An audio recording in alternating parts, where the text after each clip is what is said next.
Transhumanista nyilatkozat.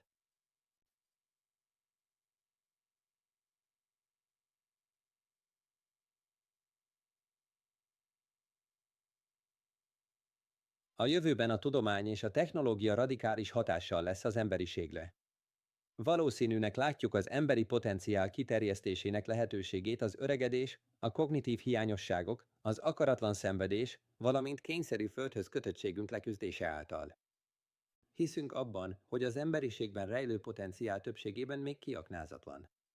Léteznek olyan lehetőségek, amelyek csodálatos és rendkívül érdemes, javított emberi körülményekhez vezetnek. Tisztában vagyunk azzal, hogy az emberiség komoly kockázatokkal szembesül, különösen az új technológiákkal való visszaélés folytán. Léteznek olyan realisztikus forgatókönyvek, amelyek a legtöbb értékünk, vagy akár mindenünk elvesztéséhez vezetnek. Ezen forgatókönyvek némelyike drasztikus, mások kevésbé kíméletlenek. Bár minden előrelépés változás, nem minden változás előrelépés.